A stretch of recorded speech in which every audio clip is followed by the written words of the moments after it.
कहाँ का इरादा तुम्हारा सनम, किसके दिल को अदाओं से बहलाओगे। सच बताओ कि इस चांदनी रात में किससे वादा किया। अऊज़ु बिल्लाहि मिनश शैतानिर रजीम। कुल आतिउल्लाह व आतिउर रसूल। আল্লাহ বলেন, হে রাসূল আপনি বলুন, তোমরা আনুগত্য করো আল্লাহর এবং আনুগত্য করো তার রাসূলের। ফাইন তাওয়াল্লাইতুম, যদি তোমরা ফিরে যাও, ফাইন্নামা আলাইহি মা হুম্মিলা ও আলাইকুম মা হুম্মিলতুম, নিশ্চয়ই তার উপরে ওই সব কিছুর দায়িত্ব যে বোঝা তার উপরে চাপানো হয়েছে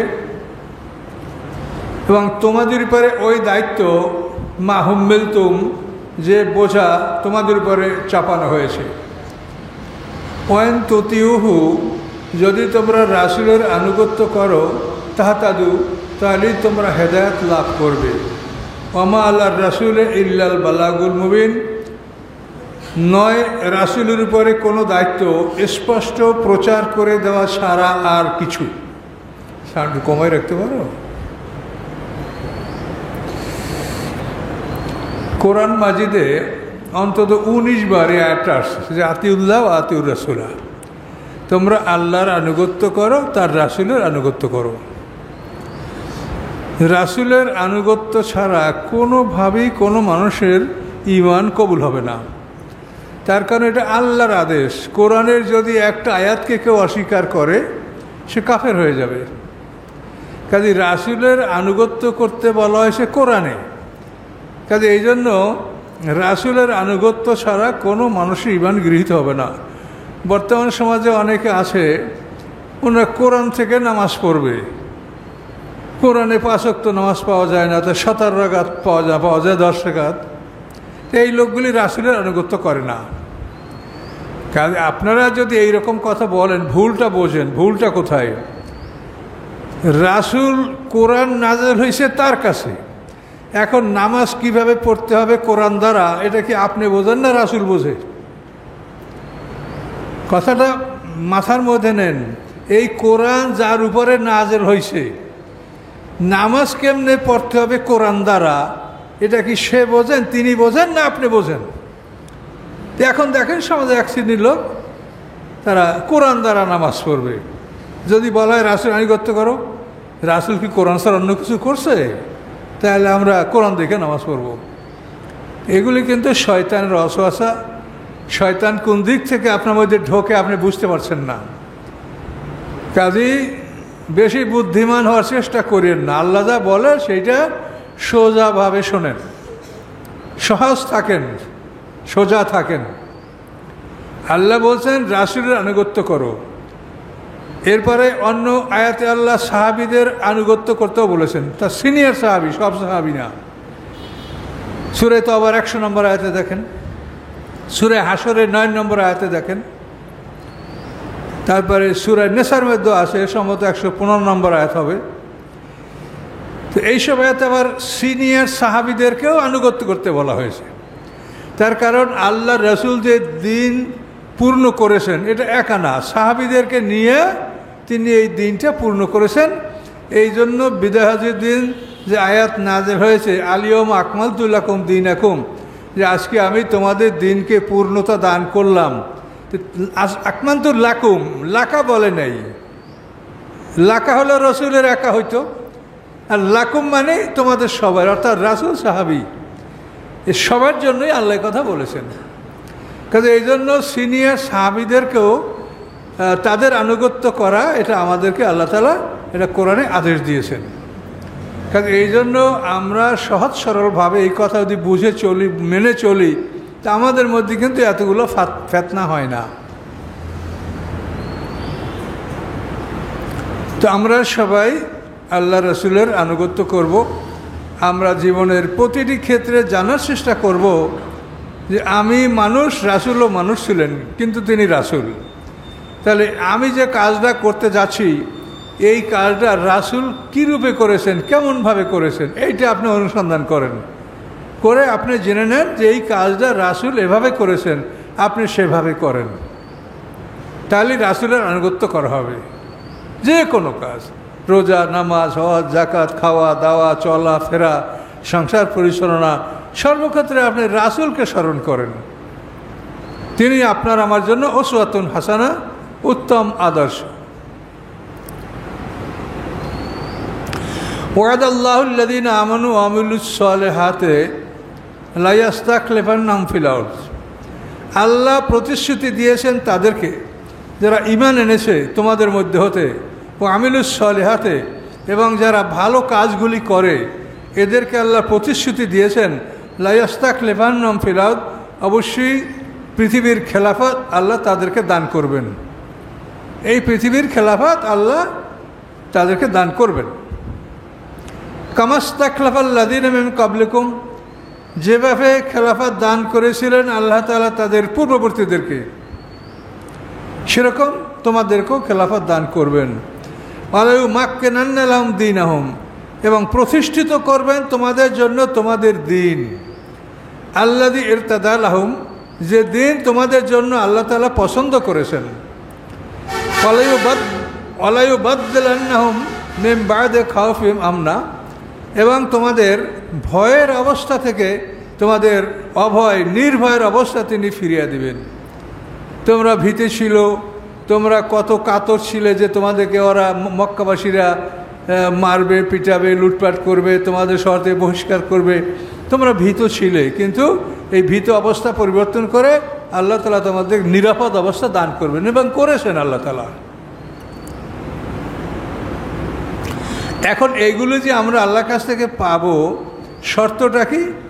ইয়াবুদুনানি ওয়ালা ইউশরিকুনা বি শাইআ, যে তারা আল্লাহর ইবাদত করবে, আমি আল্লাহ আমার ইবাদত করবে, আল্লাহর সাথে বিন্দুমাত্র শরীক করবে না। এই ওয়াদা আমরা পালন করলে আল্লাহ আমাদেরকে পৃথিবীতে প্রতিষ্ঠিত করবেন, খেলাফত দেবেন, রাজত্ব দেবেন, সব কিছু করবেন। আমান কাফারা বা'দা যালিকা ফাউলাইকা হুমুল ফাসিকুন, এবং এরপরেও যারা অবিশ্বাস করবে তারা ফাসিক। তাহলে আল্লাহ তাআলা কিন্তু খেলাফত, আল্লাহ রসুল তাকে এই খেলাফত দান করছেন, খোলাফায়ে রাশিদিন দান করছেন, কিন্তু এই খেলাফত আমরা হারিয়েছি আল্লাহর হুকুম অমান্য করে। আল্লাহর হুকুম অমান্য করে খেলাফত আমি হারিয়েছি। আপনারা ইউটিউবে দেখবেন, আমি এটার উপরে আলোচনা দিয়েছি দুদিন আগে, যে আমরা আল্লাহর একটা আদেশ অমান্য করেছি। আল্লাহ বলছেন আতিউল্লাহ ওয়া আতিউর রাসূলা ওয়া উলিল আমরি মিনকুম, তোমরা আল্লাহর আনুগত্য করো, তার রাসূলের আনুগত্য করো, তোমরা তোমাদের নেতার আনুগত্য করো। এই নেতার আনুগত্য ত্যাগ করে আমরা আল্লাহর হুকুম তরক করেছি, এক। 2 নম্বর আল্লাহ বলছেন ওয়ায়ানহা আনিল ফাহশাই ওয়াল মুনকারি ওয়াল বাগি, যে একটা আমরা খুতবায় পড়ি, যে আল্লাহ তাআলা তোমাদেরকে নিষেধ করেন ফাহশা, মুনকার, বাগি, অশ্লীল কাজ থেকে, গর্হিত খারাপ কাজ থেকে, বিদ্রোহ করা থেকে, 3টা জিনিস নিষেধ করছেন। ফাহশা হল অশ্লীল কাজ, সমাজে যে কাজগুলি জেনা এবং জেনা সম্পর্কিত, জেনাকে উৎসাহিত করে যে সমস্ত কাজ, এগুলি অশ্লীল কাজ। আর মুনকার হলো যে কাজগুলি মানে কেউ পছন্দ করে না। মনে করেন যে চুরি করে চোর, তাকে যদি বলেন যে গুড, তুমি একটা ভালো চোর, সে কি খুশি হবে? তো ও চুরি করে, কিন্তু ও নিজেও এটা অপছন্দ করে। মুনকার মানে এইটা, মানে যে কাজ সবাই অপছন্দ করে। যে নেশা করে, তাকে যদি আপনি বলেন বাবা তুমি সাব্বাস নেশা কর, খুশি হবে না। সে নেশা করে, এটা লুকাই করবে, এটা সে মুনকার, মানে এটা সব ভালো মনে করে না। যে ঘুষ খায়, যে চুরি করে, যে জুলুম করে, কেউই কিন্তু এটা প্রকাশ করা পছন্দ করে না। তো যে কাজটা প্রকাশ করা পছন্দ করে না, এটার নাম হচ্ছে মুনকার, অপছন্দনীয় কাজ। যে করে সেও এটা ভালোবাসে না বা সুন্দর মনে করে না। তা আল্লাহ বলছেন ওয়ায়ানহা, তিনি নিষেধ করেন ফাহশা, অশ্লীল কাজ থেকে, এবং অশ্লীলতাকে উৎসাহিত করে যতগুলি, সেই কাজগুলিকে, অল মুনকার এবং খারাপ কাজগুলি, অল বাগি এবং বিদ্রোহ। এই বিদ্রোহ করতে আল্লাহ নিষেধ করছে কোরআনে, কিন্তু মুসলমানদের একটা দল বিদ্রোহ করেছিল হযরত আলিয়াদের বিরুদ্ধে। তার আদেশ মানে নাই। তিনি বলছেন তাদের বরখাস্ত হতে, প্রাদেশিক গভর্নর তোমরা বরখাস্ত হও। 8টা প্রদেশে 7 জনে এটা মানছে, একজন মানে নাই। না মাইনা সে বিদ্রোহ করেছে, নেতার হুকুম অমান্য করেছে, বিদ্রোহ করেছে। এইটা করার কারণে মুসলমানদের এই খেলাফত ধ্বংস হয়ে গেছে। কোরআনের একটা আয়াত অবিশ্বাস করলে মানুষ কাফের হয়। বোঝেন, একটা নৌকা যদি আপনি পানিতে ভাসাতে চান, তো 1000 CFT যদি একটা বড় নৌকা হয়, তো 1 ইঞ্চি জায়গা ছিদ্র থাকলে নৌকাটা ডুবে যাবে। কিন্তু ওটাকে আপনি ভাসমান রাখতে হলে কমপ্লিট করতে হবে, কোনো জায়গা ফাঁকা থাকবে না। কিন্তু ডুবানোর জন্য 1 ইঞ্চি জায়গা ফাঁকা হলে ডুববে। তাহলে আল্লাহর কোরআন ইমানের জন্য মানতে হবে পুরো কোরআন, কাফের হওয়ার জন্য একটা আয়াত অমান্য করলে কাফের। এই স্পষ্ট 2টা আয়াত কোরআনের, এটা রাসূলের সাহাবীরা এটার বিরোধিতা করছে, খেলাফ করেছে, যার ফলে মুসলমানদেরকে আল্লাহ যে খেলাফত সম্মান দিয়েছিলেন এটা ধ্বংস হয়ে গেছে। মুসলমানরা আর এই সম্মান ফিরিয়ে পায়নি। আবার এই সম্মান ফিরিয়ে পাবে মুসলমানরা কিয়ামতের পূর্বক্ষণে, যখন ঈসা আলাইহিস সালাম আসবে, তার আগে ইমাম মাহদী আসবেন। এরা আসার পরে মুসলমানরা আবার তাদের এই খেলাফত, তাদের এই সম্মান এটা তারা ফিরিয়ে পাবে। কিন্তু তার পূর্ব মুহূর্ত পর্যন্ত এটা অন্য কোনো লোকের নেতৃত্বে এটা হওয়ার সম্ভাবনা আমরা দেখতে পাচ্ছি না, বাকি আল্লাহ জানেন। আর এটা হবেই, এটা আল্লাহর প্রতিশ্রুতি আছে যে আল্লাহ বলছেন যে ঈসা আলাইহিস সালামকে যারা মানবে কিয়ামত পর্যন্ত তাদেরকে আমি কাফেরদের উপরে রাখবো। ওয়া জাইলুল লাযিনা তাবাউকা ফাওকাল লাযিনা কাফারু ইলা ইয়াউমিল কিয়ামা, এটা কোরআনের আয়াত। যে ঈসা তোমার অনুসারী যারা, তাদেরকে কিয়ামত পর্যন্ত আমি কাফেরদের উপরে রাখবো। তো কাফের হলো ইহুদিরা। ঈসা আলাইহিস সালামকে হত্যা করতে চেয়েছে, তার মাকে বলছে সে জেনাকার, ঈসা ইসলামকে বলছে যে সে জারজ সন্তান ইত্যাদি। ইহুদিরা হলো কাফের। তো আল্লাহ কোরআন পাকে বলেছেন ওয়া জাইলুল লাযিনা তাবাউকা ফাওকাল লাযিনা কাফারু ইলা ইয়াউমিল কিয়ামা, যে ঈসা তোমাকে যারা মেনে চলবে আমি তাদেরকে কিয়ামত পর্যন্ত কাফেরদের উপরে রাখবো। এই আয়াতের তাফসিরের সমস্ত তাফসিরকাররা বলেন ঈসা আলাইহিস সালাম যখন আসবেন তখন তার দিন এবং তাকে যারা মানবে, আমরা তখন ঈসা আলাইহিস সালামকে মানব, আমরা এখনও তাকে ভালোবাসি। কাজে এইভাবে কিয়ামতের পূর্বক্ষণে কিন্তু আবার আল্লাহ যেটা বলেছেন, সমস্ত মুসলমানরা ঈসা আলাইহিস সালামের সমর্থকরা এরা কাফেরদের উপরে থাকবে। এটা আল্লাহর প্রতিশ্রুতি, অবশ্যই বাস্তবায়িত হবে। কিন্তু সমাজে একদল পাবেন তারা ঈসা আলাইহিস সালাম যে আসবেন এটা স্বীকারই করতে চায় না। এই যারা স্বীকার করতে চায় না, এটা বুঝতে হবে। এটার কারণ হলো খ্রিস্টানরা সমগ্র পৃথিবীতে প্রভাবশালী, এই জন্য তারা আমাদের মতো বা আমাদের সাথে আরও বড় বড় অনেক আলেমদেরকে তাদের কেনা বেচা করতে সময় লাগে না। কাজে এই ধরনের কিছু আলেমদের দ্বারা তারা এই কথা বলাচ্ছে ঈসা আলাইহিস সালাম আসবে না, সে মারা গেছে। অবশ্যই কথা খুব বিস্তারিতভাবে আমার আলোচনায়, আমার তাফসিরে আছে, কোরআন দ্বারা প্রমাণ করে দিয়েছি আমি। পরিষ্কার আল্লাহ কোরআনে বলেছেন ওয়াইন্নাহু ইলমুল লিসাআতি ফালা তামতারুন্না বিহা। ঈসা আলাইহিস সালাম হলো কিয়ামতের পরিষ্কার ধারণা, পরিষ্কার জ্ঞান।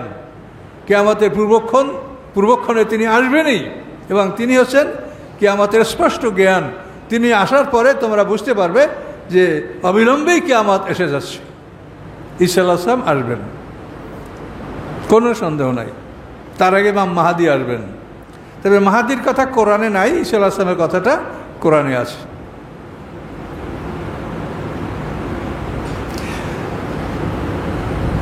ওয়া আকিমুস সালাতা ওয়া আতুজ যাকাতা, আল্লাহ বলেন তোমরা সালাত কায়েম করো, যাকাত আদায় করো, ও আতিউর রাসূলা, এবং রাসূলের আনুগত্য করো, লাআল্লাকুম তুরহামুন, তাহলেই তোমরা আল্লাহর রহমত লাভ করতে পারবে। সালাতকে প্রতিষ্ঠা করতে হবে। প্রতিষ্ঠা করার অর্থ হচ্ছে যে এই সালাত সবাই আদায় করবে।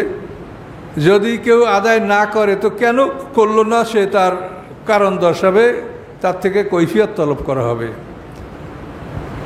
এবং নামাজ না পড়লে তার জন্য শরীয়তে যে বিধান আছে শাস্তির, সেই শাস্তি থেকে প্রয়োগ করতে হবে। নামাজ আইনগতভাবে এটা প্রতিষ্ঠিত থাকবে। আপনারা সৌদি বা হজের সময় হয়তো দেখতে পাচ্ছেন যে নামাজের সময় একদল পুলিশ সৌদি এরা জামাতে শরিক হয় না, এরা ঘোরে।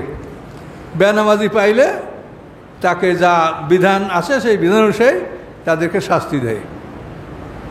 তাদের সাথে আমরা আলাপ করে দেখেছি, তারা পরে আবার একত্র হয়ে নিজেরা জামাত করে, কিন্তু বড় জামাতের সাথে তারা নামাজ পড়ে না। তারা দেখে যে বেনামাজি কোথায় কে আছে।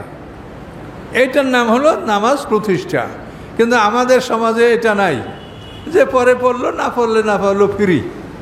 কিন্তু এটা না, আল্লাহ বলছেন আকিম, নামাজকে তুমি প্রতিষ্ঠা করো, আইনানুগ ব্যবস্থা গ্রহণ করো, যেভাবে আল্লাহ বলেছেন সেভাবে করো। তো এই জন্য আল্লাহ বলছেন আকিমুস সালাতা আতু জাকাতা, সালাত কায়েম করো, জাকাত আদায় করো।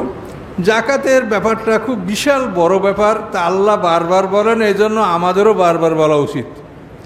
জাকাতে 13 ফরজ, 5টা খাত থেকে জাকাত আদায় করা ফরজ, 8টা খাতে জাকাত ব্যয় করা ফরজ। এই জাকাতে 13 ফরজ। যেমন নামাজে হাকাম আরকান 13 ফরজ, এই জন্য নামাজ এবং জাকাত দুটো জিনিসই আল্লাহ তাআলা কোরআনে পাশাপাশি উল্লেখ করেছেন। তো জাকাতে 13 ফরজ কি? 5টা খাত থেকে আপনি জাকাত আদায় করবেন। 5-এর 1, 10-এর 1, 20-এর 1, 40-এর 1 পশুর জাকাত। এই 5টা খাত থেকে জাকাত আদায় করবেন। আদায় করার পরে 8টা খাতে ব্যয় করবেন। ইন্নামাস সাদাকাতু লিল ফুকারা ওয়াল মাসাকিনা ওয়াল আমিলিনা আলাইহা ওয়াল মুআল্লাফাতি কুলুবুহুম ওয়া ফির রিকাবে ওয়াল গারিমিনা ওয়া ফি সাবিলিল্লাহ আবনাস সাবিল, কোরআনের আয়াত। তো জাকাত আপনি 5টা খাত থেকে আদায় করবেন, 8টা খাতে সেই জাকাত ব্যয় করবেন। এবং এটা এত বড় একটা ভয়ঙ্কর জিনিস, আপনি অবাক হবেন যে জাকাতটা যদি 5টা খাতের, প্রথম খাতটা হলো 5-এর 1, তাহলে এই যত উৎপাদন অফিল মাজেনে অফিল মাদেনে ওর রেকাজ আল খুমুস, এই জাকাতের ব্যাপারে রাসূলের হাদিস ছাড়া আমরা এটা সমাধানে উপনীত হতে কেউ পারবো না। আহলে কোরআন বলেন, যাই বলেন, কেউ পারবেন না। রাসূলের কাছে যেতে হবে। আল্লাহ রাসূল বলেন 5টা খাত থেকে তোমার জাকাত আদায় হবে। তো 1 নম্বর খাত হলো গুপ্তধন এবং খনিজ সম্পদ। এই যে তেল, গ্যাস, মানে লোহা, তামা, সোনা, রূপা, জিপসাম, যা কিছু তোমার খনিজ সম্পদ, এইটার 5/1 জাকাত ফরজ। এখন আপনি সোজা হিসাব বোঝেন, বাংলাদেশে আমাদের যে আল্লাহ তাআলা গ্যাস সম্পদটা দিয়েছে, তো এই গ্যাস, দৈনিক যে গ্যাস বিক্রি হয়, এটার আইন হলো যখন যা তুলবা তখন তার জাকাত। আর আপনার ব্যবসার টাকা জাকাত হবে 1 বছর পর, আর এই গ্যাসের জাকাত হবে তুমি যখন তুলবা তখন জাকাত। তো এখন যদি 5/1 গ্যাসের টাকা যদি আমরা জাকাত ফান্ডে জমা করি, তাহলে আমাদের দেশের এই দরিদ্র বিমোচন, রাস্তায় যে আপনারা ফকির ফাকার দেখেন, কোনো অভাব থাকবে? তাহলে আমরা কোরআন কি মানছি সেটা বলেন। আমরা তো হাদিসের জন্য খুব দরদ আমাদের। আমরা যদি জাল হাদিস সমালোচনা করি, তাহলে মানুষরা বলে কি উনি হাদিস মানে না। কিন্তু সে যে জাল হাদিস মানছে সেটা সে বোঝে না। এজন্য আমাদেরও ত্রুটি আছে। আমরা আলেমরা না বুঝাইলে তারা বুঝবে কি করে? আমরা যারা গবেষণা করি, আমাদের কথা তো সবার কাছে গ্রহণযোগ্য হয় না। না হোক, সেজন্য কোনো দুঃখ নাই। অনেক মানুষ শুনবে, অনেক মানুষকে ওয়াজ করতে হবে, এটা আমি মনে করি না। আপনারা যা আছেন এই লক্ষ্যটা আপনারা বোঝেন, এইটা আমার জন্য যথেষ্ট, আপনাদের জন্য যথেষ্ট। যে আপনি তেল, গ্যাস, সোনা, রূপা, এই খনিজ সম্পদ আল্লাহ রাসূল বলেছেন, রেকাজ হলো যদি কোনো মাটির মধ্যে পুঁতে পাওয়া কোনো ধন সম্পদ পাওয়া যায়, কোনো রাজা বাদশাহ কোনো ধনরত্ন, ওই বিম্বিসার রাজত্বের মতো যদি কোনো ধনরত্ন পাওয়া যায়, তো সেটারও 5/1 জাকাত। আর বাকি যে পাবে বা যারা মালিক তারা ওটা গ্রহণ করবে। মালিককে পাইলে মালিককে দেন, আর মালিক না পাইলে যেটা রাষ্ট্রীয় বিধানে আছে এটা মানেন। তাহলে এখন দেখেন, এই শুধু গ্যাসের 5/1 টাকা যদি জাকাত ফান্ডে জমা হয়, তাহলে হাজার হাজার কোটি টাকা দৈনিক জমা হবে। আমাদের এই দেশে গাড়ি ঘোড়ার অবস্থা দেখেছেন? 5 মিনিট যদি রাস্তা ব্লক হয়, তো মাইলকে মাইল গাড়ি দাঁড়াই যায়। 8 মাইল 10 মাইল পর্যন্ত গাড়ির লাইন থেমে যায় যদি কোনো সামনে কোনো হিন্ডারেন্স, কোনো বাধা যদি পড়ে, তাহলে কত হাজার কোটি টাকার গ্যাস দৈনিক পোড়া হয়, বিক্রি হয়। এইটার 1/5 জাকাত আল্লাহ ফরজ করছে। এইটা তো আমাদের বাপদাদার সম্পদ না, ওটা আল্লাহ রাখছেন মাটির মধ্যে। সেই জন্য বলছেন ওটা আমার সম্পদ, তুমি ওর থেকে 5/5 আমাকে দাও, 4 তুমি খরচ করো। তুমি রাষ্ট্র পরিচালনা করবা, কর্মচারীদের বেতন দিবা, তুমি যা কিছু করবা করো, কিন্তু তুমি 4 নাও, 1 আমাকে দাও। এই আল্লাহর ভাগ হচ্ছে ফকিরের ভাগ। আল্লাহ এই ভাগটাকে নিজের ভাগ বলে দাবি করেছেন। তা আমরা এটা মানছি না কেন? আর আমরা যেটা না মানি, তো আল্লাহর কাছে নামাজ পড়ে কি ভেসে দিতে পারবো বলেন? আল্লাহ কি বলছে? আর আইতাল্লাযী ইউকাযযিবু বিদ্দিন ফাযালিকাল্লাযী ইয়াদউল ইয়াতীম। আমার দিনকে অস্বীকার করে কে আপনি কি চিনেন, দেখেছেন তাকে? ও হলো সেই ব্যক্তি যে এতিমকে ধমক দেয়। ওয়ালা ইয়াহুদ্দু আলা তুআমিল মিসকিন, মিসকিনকে কীভাবে খাদ্য দান করা হবে এভাবে একে অপরকে উৎসাহিত করে না। তাহলে আপনার নামাজে কি হলো? লাইসাল বিররা আন তুওয়াল্লু উজুহাকুম কিবালাল মাশরিক ওয়াল মাগরিব, পূর্ব পশ্চিম দিকে মুখ ফেরানোর মধ্যে কোনো কল্যাণ নাই। ওয়ালাকিন্নাল বিররা মান আমার থেকে 17 পয়েন্ট আল্লাহ উল্লেখ করেছেন সূরা বাকারা 177 নম্বর আয়াতে দেখেন। তাহলে আমরা কি করব এখন? এটা তো আপনার আমার দখলে না। এই যে খনিজ সম্পদটা, এটার মালিক আমরা সবাই, দেশের সব জনগণ, পাবলিক প্রপার্টি, কিন্তু এটা আমাদের নিয়ন্ত্রণে তো না। আমরা তো ইচ্ছা করলে এটা পারছি না। আমরা পারি জানাতে। এখানে আপনারা জানালাম, আপনারা সরকারি লোক আছেন, বেসরকারি লোক আছেন, আপনারা যেখানে যাই আমরা সেখানে তাদেরকে বলি এটা সরকারের কর্ণগোচর হবে। আর আমাদের যারা দেশের পরিচালক, তারা তো আমাদের সাথে কম জ্ঞানী না, তারা ধর্মের জ্ঞানও রাখেন, কাজেই তারা এগুলি জানেন। আর না জানলে তাদের জানা ফরজ জানিয়ে নেবেন। কাজে এই ফরজগুলি আমরা পালন না করলে আমরা কি লেবাস পোশাক পরে ভেসে যেতে পারবো বলেন? কোরআন পাকে মুত্তাকিনের বৈশিষ্ট্য কি বলা হয়েছে বলেন? আল্লাযীনা ইউমিনুনা বিল গায়ব 1 নম্বর, ওয়া ইউকিমুনাস সালাহ 2 নম্বর, ওয়া মিম্মা রাযাকনাহুম ইউনফিকুন 3 নম্বর, আল্লাযীনা ইউমিনুনা বিমা উনজিলা ইলাইকা ওয়া মা উনজিলা মিন ক্বাবলিকা, অর্থাৎ আসমানি কিতাব আগে এবং এই কিতাব আসমানি কিতাব। 5 নম্বর ওয়া বিল আখিরাতিহুম, এই 5টা। এই 5টা বললে আল্লাহ বলছেন উলাইকা আলা হুদাম মির রাব্বিহিম ওয়া উলাইকা হুমুল মুফলিহুন। তাহলে মুত্তাকি হওয়ার জন্য কি আল্লাহ বলছে যে তুমি লম্বা জামা গায়ে দাও? মুত্তাকি হওয়ার জন্য আপনাকে এই 5টা গুণ অর্জন করতে বলেছে। দেখেন আমি কোরআন থেকে বলছি না, আপনারা আমার মধ্যে ফতোয়া দেবে যে হুজুরে লম্বা জামার সমালোচনা করছে, তা না। আপনি পোশাক পরেন, কিন্তু আসলে জিনিসটা বোঝেন যে আল্লাহ তাআলা কোরআন পাকে যে মুত্তাকিনে যে ব্যাখ্যাটা দিলেন, হুদাল্লিল মুত্তাকিন, এইটা বললেই তো এই 5টা কথা বললেন যে এই কোরআন মুত্তাকিনদের জন্য হেদায়েত। মুত্তাকিনকে এই 5টা গুণ যার মধ্যে আছে, যে গায়বী বিশ্বাস করে, সালাত কায়েম করে, সম্পদ আল্লাহর পথে ব্যয় করে, সমস্ত আসমানি কাজে বিশ্বাস করে, পরকালে বিশ্বাস করে, দ্বিতীয় জীবন আছে এটা বিশ্বাস করে। তাহলে এই 5টা গুণ হলো মুত্তাকিন হওয়ার জন্য। এখন আমরা মুত্তাকিন হইয়া লম্বা জামা গায়ে দিয়ে কেমন কথা? আর এইটা না হইলে আমরা তাকে সমালোচনা করি। হ্যাঁ, কারো দাড়ি খাটোতে দাড়ি না, এইটা লম্বা জামা, এটা নিয়ে আমরা ব্যাপক সমালোচনা করি। কিন্তু আল্লাহ যা বলছেন সেটার ব্যাপারে তো আমরা নিজেরাও বুঝি না, অপরকেও বলতে পারছি না। কাজে এই জন্য আপনাদের পরিবর্তন ঘটানো উচিত। আলেম সমাজ অন্য সবার মধ্যে পরিবর্তন আসা উচিত, এবং পরিবর্তনটা আপনাদের অন্য কোথাও যেতে হবে না।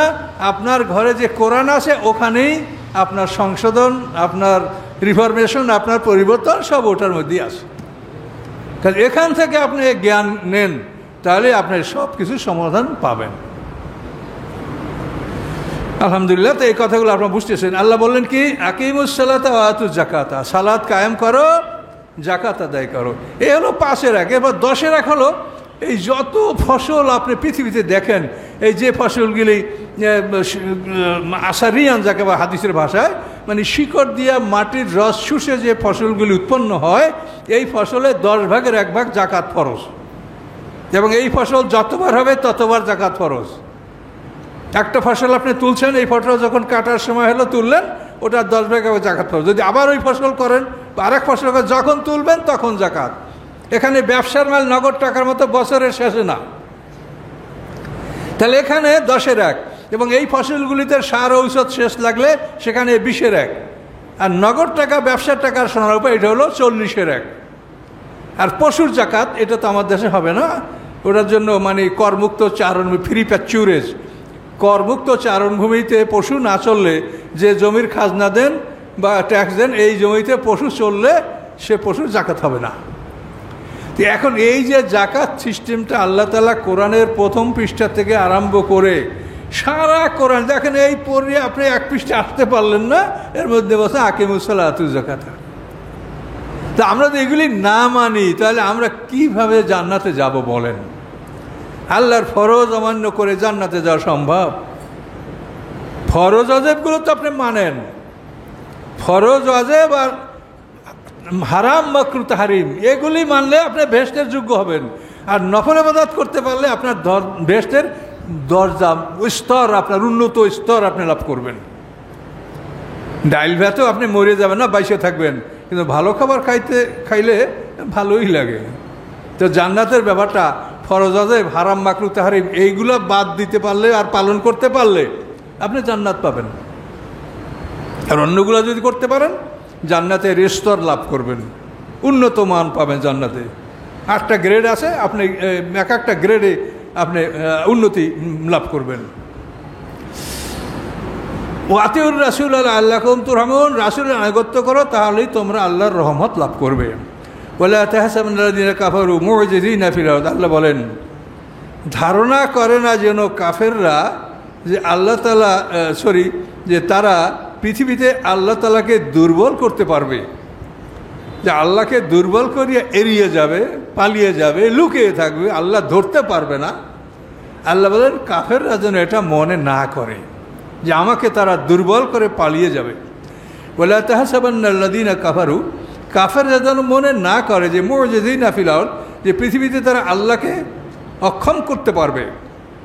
মাওয়াহুম নার, তাদের সকলের ঠিকানা আগুন। বা বেসাল মাসির, কত নিকৃষ্ট সেই ঠিকানা। ইয়া আইয়ুহাল্লাযীনা আমানু, হে ঈমানদারগণ, লা ইয়াস্তাযিনকুমুল্লাযীনা মালাকাত আইমানুকুম ওয়াল্লাযীনা লাম ইয়াবলুগুল হুলুম মিনকুম সালাসা মাররাত। নেহায়েত পারিবারিক কথা, এই আইন-কানুনের কথা উপরে বলে এখন আল্লাহ তাআলা আবার পারিবারিক কথা বলছেন। আল্লাহর বয়ানগুলি এরকম। কি পারিবারিক কথা বলছেন? হে ঈমানদারগণ, তোমাদের দাসদাসীরা এবং তোমাদের গৃহে অপ্রাপ্ত বয়স্ক ছেলেমেয়েরা তারা গৃহে প্রবেশ করার ব্যাপারে 3টার সময় অনুমতি না নিয়ে তোমাদের প্রাইভেট কামরায় প্রবেশ করবে না।